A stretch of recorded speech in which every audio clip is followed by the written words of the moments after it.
বাংলাদেশ জাতীয়তাবাদী দল সবকিছুতে সবার আগে যেমন আমাদের নেতা বলেছেন সবার আগে বাংলাদেশ, ঠিক তেমনি বাংলাদেশ জাতীয়তাবাদী দল মনে করে সবার আগে সংস্কার, সবার আগে জনগণের গণতান্ত্রিক অধিকার, সবার আগে জনগণের ভোটাধিকার, সবার আগে বিচার প্রাপ্তির অধিকার, আইনের শাসনের অধিকার, সবকিছুতেই কিন্তু বিএনপি এগিয়ে আছে।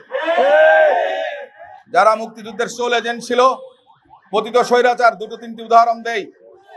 মুক্তিযুদ্ধের ফেরিওয়ালা যারা ছিলেন, মুক্তিযোদ্ধা মন্ত্রণালয়টা কে করেছে জানেন? দেশনেত্রী বেগম খালেদা জিয়া। স্বাধীনতা পদক প্রবর্তন করেছিলেন শহীদ রাষ্ট্রপতি জিয়াউর রহমান সাহেব। 21শে পদক প্রবর্তন করেছিলেন শহীদ রাষ্ট্রপতি জিয়াউর রহমান সাহেব। নারী এবং শিশুদের জন্য আলাদা মন্ত্রণালয় করেছিলেন বেগম খালেদা জিয়া সরকার। প্রবাসীদের জন্য আলাদা প্রবাসী কল্যাণ মন্ত্রণালয় করেছেন, সেটাও বেগম খালেদা জিয়ার সরকার। বাংলাদেশে সংস্কারের আমূল পরিবর্তন এবং তার যে একটা ছোঁয়া সমগ্র বাংলাদেশে পৌঁছে যায়, সেজন্য বিএনপি অতীতেও কাজ করেছে, আগামীতেও কাজ করবে, সেই জন্য দৃঢ় প্রতিজ্ঞ। আমরা আমাদের মেসেজটা আমাদের দলের নেতা বলেছেন যে সবার আগে বাংলাদেশ, আমরা বাংলাদেশকে নিয়ে কাজ করব। যে আমিও সে একই কথা বলি, সবার আগে ধানের শীষ, কোনো প্রার্থী না, প্রার্থী পরের ব্যাপার। প্রার্থী কেউ হবে সেটা আমাদের দেখার বিষয় না।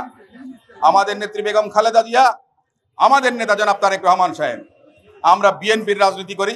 শহীদ রাষ্ট্রপতি জিয়াউর রহমানের 19 দফার যে আদর্শ, যে ভিত্তি, স্বাধীনতার যে মূল মন্ত্রগুলো, আমরা তা বিশ্বাস করি।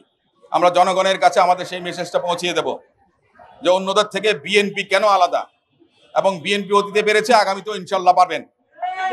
যদি কেউ মনে করেন রাষ্ট্র পরিচালনা করতে গিয়ে অনেক সময় অনেক ভুল হয়, কিন্তু সেটাকে অনেকে আপনার ভিন্নভাবে ভিন্ন খাতে প্রবাহিত করার চেষ্টা করেন। তার জন্য আমরা লড়াই করছি। সেই সংস্কারের কথা যখন বলেন, তখন অন্যের পজিটিভ সমালোচনা করেন, গঠনমূলক সমালোচনা করেন। বদনাম করার কোনো অধিকার নেই। বাংলাদেশের জনগণ যারা অন্যের নামে কুৎসা রটায়, তাদেরকে কখনোই ক্ষমা করবে না, তাদেরকে জনগণ প্রত্যাখ্যান করবে। কারণ ভোটের মাঠে জনগণই সবার উপরে। আমরা জনগণের উপরে বিশ্বাস আছে, আস্থা আছে, আমরা জনগণের কাছে প্রত্যাশা করি।